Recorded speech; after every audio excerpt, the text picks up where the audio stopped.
পাথরের খোঁজে সোনার কেল্লায় জগদ্দন।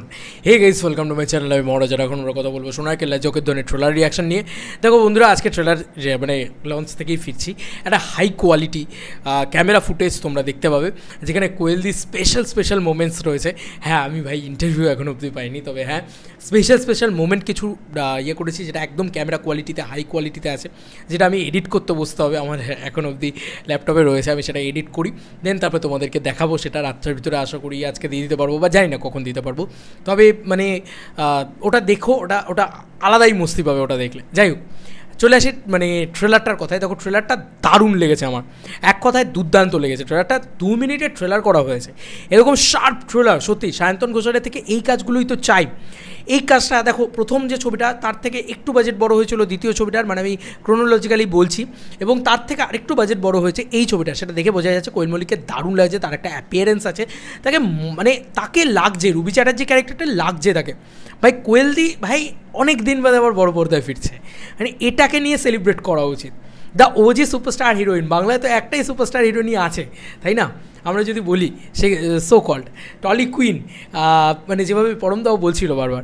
তো যাই হোক, আর পরমদাকেও ভালো লাগছে, এবং অলরেডি আমার মনে হয় যে মানে এটা দারুণ কিছু একটা জিনিসপত্র হতে চলেছে অ্যাকচুয়ালিতে।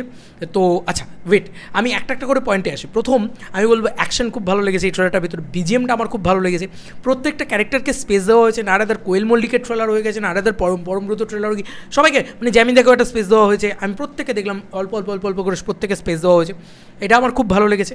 আচ্ছা, এরপরে আমার যেটা মনে হয় যে লোকেশন বা পরশ পাথর খুঁজছে, যে নস্টালজিয়াটা বাঙালির ফেলুদার সাথে যোগসূত্র করে মুকুলবাবু এবং পরশ পাথর, এই দুটো বিষয়টাকে নিয়ে, এবং একটা জাতিস্বর কনসেপ্ট বা পুনর্জন্মের কনসেপ্ট, সেই কনসেপ্টটাকে নিয়ে দুর্দান্ত লেগেছে সেটা আমার।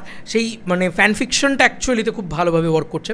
তবে হ্যাঁ, আমার মনে হয় ট্রেলারে ডায়লগ আরেকটু বেটার হতে পারত, মানে যেখানে লাস্টে ওই মানে আছে থাকতেই হবে এই জায়গাটাতে, তারপরে হচ্ছে যেতে দেবো না, মানে এখান থেকে পরশ পাথরকে কোথাও যেতে দেবো না, এই জায়গাটা আমার মনে হয় একটু বেটার হতে পারতো। তবে দেখো, সাগরদ্বীপে জগদ্দনে একটা জিনিস আমার খুব ভালো হয়েছে, প্রচুর ল্যাভিশ স্কেল দেখানো হয়েছিল অ্যাকচুয়ালিতে। দেখতে কি লাগছিল ভাই, ওই বাজেটে কী করে অ্যাচিভ করলো সেটাই আমরা বারবার বলছিলাম। তো এক্ষেত্রে আমার মনে হয় যে ওই পরশ পাথরের জায়গাটা দেখতে খুব ভালো লাগছে, ওই স্কেলটা আরেকটু আমার মনে ডিমান্ড করছিল, আরেকটু স্কেল যেন কোথাও গিয়ে, কিছু জায়গায় বাজেট বেড়েছে বোঝা যাচ্ছে, দেখতে ভালো লাগছে, বাট স্কেলটা আরেকটু যেন ডিমান্ডিং ছিল আমার মনে হয়। অ্যাকশন ইত্যাদি ভালো লাগছে, এবং পরমদার মুখে যে ডায়লগগুলো রয়েছে প্রথম দিক থেকে শেষ অবধি, সেগুলো ভালো, পরমদার মানে ক্যারেক্টারটাকে পুল করে নিয়ে গেছে খুব ভালোভাবে। এবং আরাবল্লীর ডাকাত, সেই যে জায়গাগুলো এবং যেভাবে ধুলোর ঝড় ওঠা, যেভাবে করা এডিট করা ট্রেলারটাকে যেভাবে বিশেষ করে, সেটা খুব সুন্দর, মানে সেটা অ্যাকচুয়ালিতে ভালো, মানে এত শার্প এত টাইট একটা ট্রেলার, একবার দেখে তোমার মন ভরবে না, মনে হবে আরেকবার দেখি।